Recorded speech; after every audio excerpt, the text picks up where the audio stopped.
Hello students, आज के इस वीडियो में हम लोग टैक्सोनॉमिकल एड्स यानी वर्गीकीय साधन या जिसे रिसोर्सेज ऑफ बायोडाइवर्सिटी जैव विविधता के संसाधन कहा जाता है, इसके संबंध में अध्ययन करेंगे। जैव विविधता के संसाधनों में महत्वपूर्ण 4 चीज़ें हैं, जैसे herbarium, botanical gardens, zoological parks और बायोलॉजिकल म्यूजियम्स। यह 4 महत्वपूर्ण साधन हैं, यह 4 महत्वपूर्ण टैक्सोनॉमिकल एड्स हैं, जिसकी सहायता से आप भारत की ही भौगोलिक परिस्थितियों में नहीं, विश्व की विभिन्न भौगोलिक परिस्थितियों में पाए जाने वाले विभिन्न जंतुओं और विभिन्न पौधों का अध्ययन कर सकते हैं। तो आइए सर्वप्रथम हम लोग बात करते हैं हर्बेरियम की। हर्बेरियम में पौधों अथवा पौधों के कुछ विशेष पार्ट्स, जैसे उसकी पत्तियां, उसकी जड़ें, उसके तने अथवा उसके फल या फूल का संग्रह किया जाता है। और संग्रह करने के लिए आपको कुछ केमिकल्स जैसे फार्मेलिन की आवश्यकता होती है।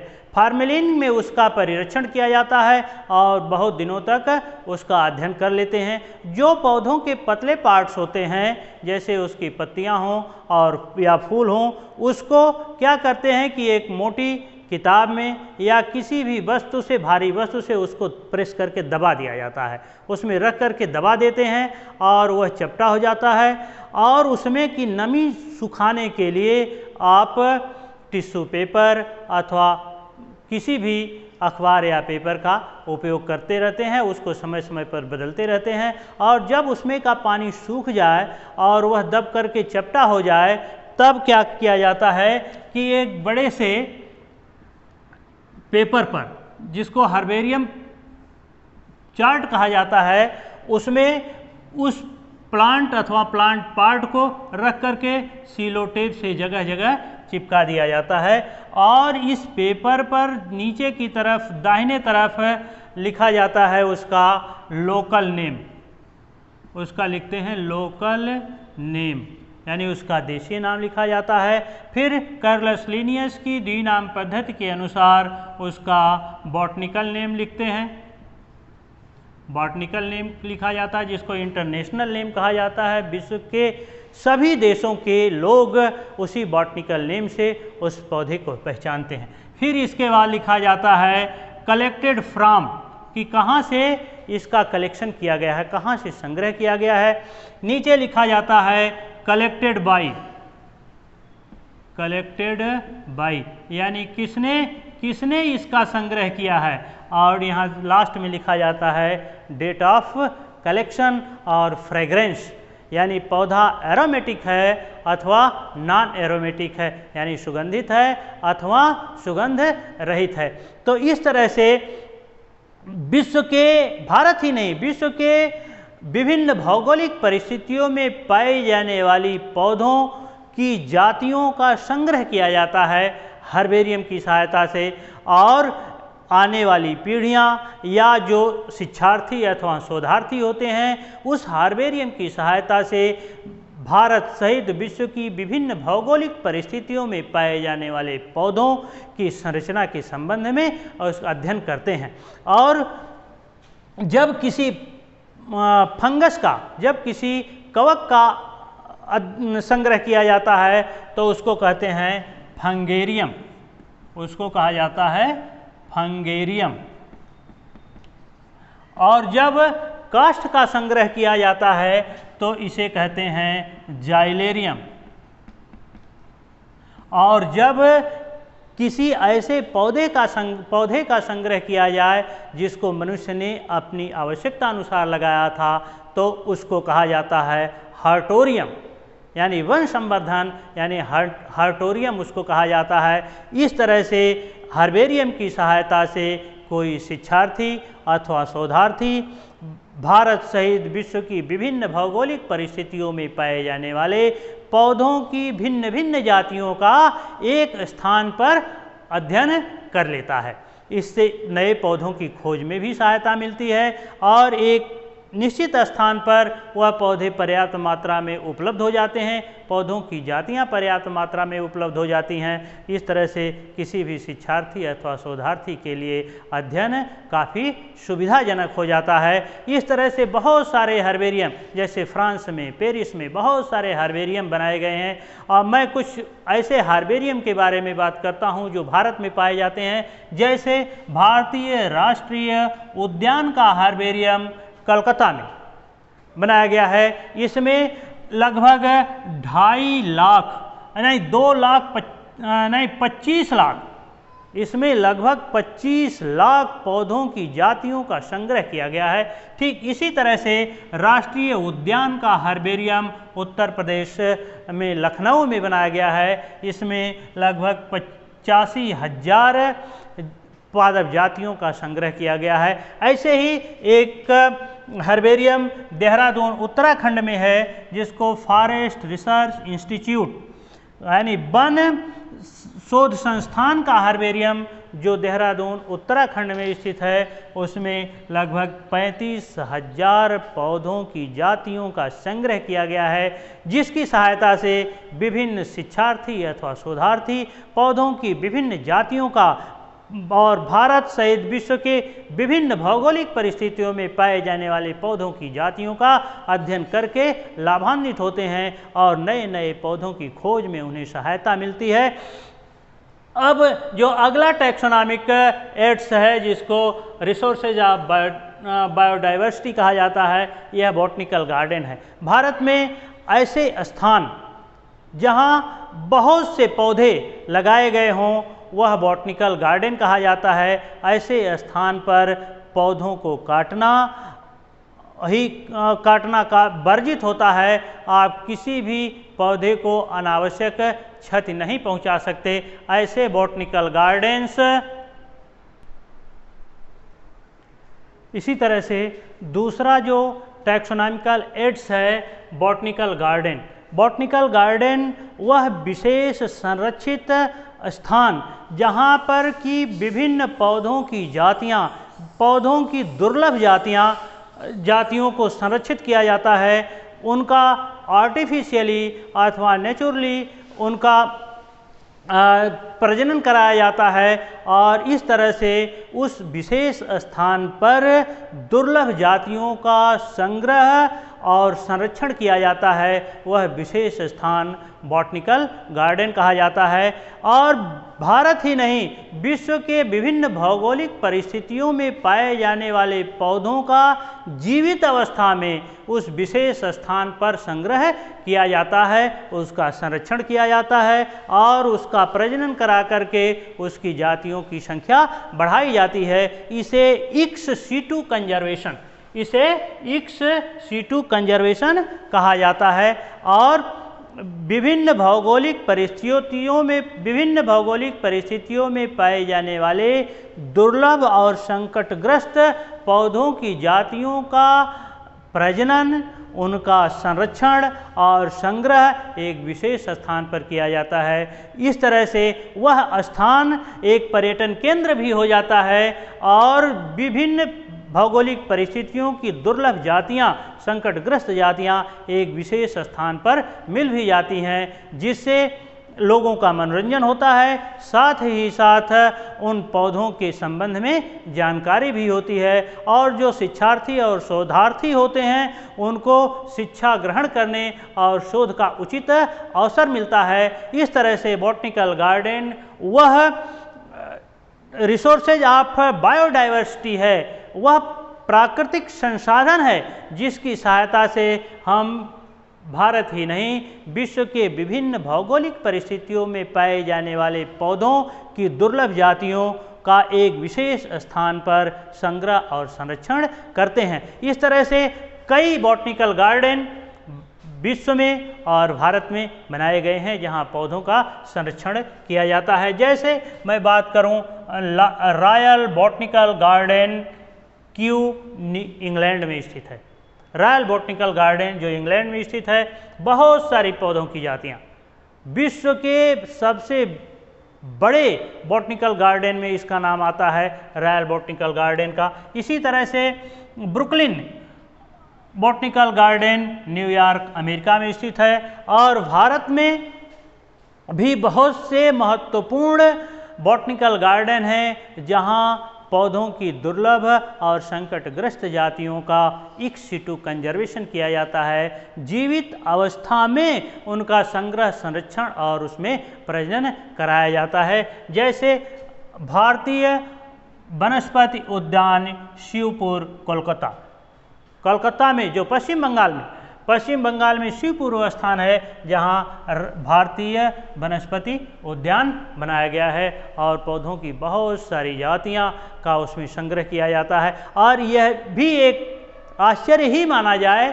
कि वहां लगभग 350 वर्ष पुराना बरगद का पौधा है जिसकी कैनोपी तो लगभग 3.5 किलोमीटर एरिया में फैली हुई है, यानी विश्व के सबसे विशालतम पौधों में उस बरगद के वृक्ष का नाम आता है, जो भारतीय वनस्पति उद्यान शिवपुर कोलकाता में स्थित है। राष्ट्रीय वनस्पति उद्यान लखनऊ उत्तर प्रदेश। इसी तरह से लाल वनस्पति उद्यान बंगलौर कर्नाटक में स्थित है। और दार्जिलिंग पश्चिम बंगाल में जो लायड वनस्पति उद्यान दार्जिलिंग पश्चिम बंगाल में स्थित है। यह जितना भी हमने नाम आपको बताया, चाहे वो रॉयल बॉटनिकल गार्डन इंग्लैंड में हो, Brooklyn botanical garden New York America में हो, भारतीय वनस्पति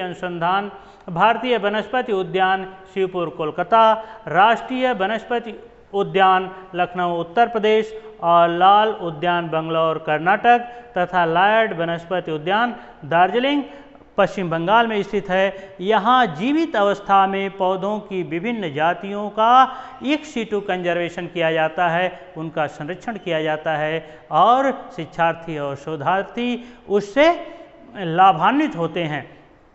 तो बॉटनिकल गार्डन के बाद और जो तीसरा टैक्सोनॉमिकल एड्स है जिसकी सहायता से हम विभिन्न पौधों और जंतुओं का अध्ययन करते हैं, वह है बायोलॉजिकल म्यूजियम। बायोलॉजिकल म्यूजियम में बायोलॉजिकल म्यूजियम में जंतुओं की बहुत सारी जातियों को संरक्षित किया जाता है, यानी किसी विशेष स्थान पर या किसी विशेष देश या प्रदेश में वह विशेष स्थान जहां पौधों और जंतुओं की बहुत सारी जातियों का संरक्षण किया जाता है और उसे संरक्षित रख करके बहुत दिनों तक उसका अध्ययन किया जाता है, वह म्यूजियम कहलाता है। म्यूजियम तो विद्यालय में भी बनता है और उस म्यूजियम में पौधों के छोटे छोटे जंतुओं की अथवा बड़े जंतुओं को उनकी मृत अवस्था में उनको एक विशेष प्रकार के केमिकल में संरक्षित करके बहुत दिनों तक अध्ययन किया जाता है। जैसे यह जो मैं एक स्पेसिमेन लिया हूँ हाथ में, यह टारपीडो का स्पेसिमेन है। टारपीडो इस विशेष स्थान पर नहीं पाई जाती है। यह एक इलेक्ट्रिक फिश भी इसे कहा जाता है। इसको हम एक विशेष प्रकार के द्रव में परिरक्षित किए हैं, इसको प्रिजर्व किए हैं। तो जब किसी भी जंतु का परिरक्षण किया जाता है तो उसको क्या करते हैं कि फॉर्मेल्डिहाइड में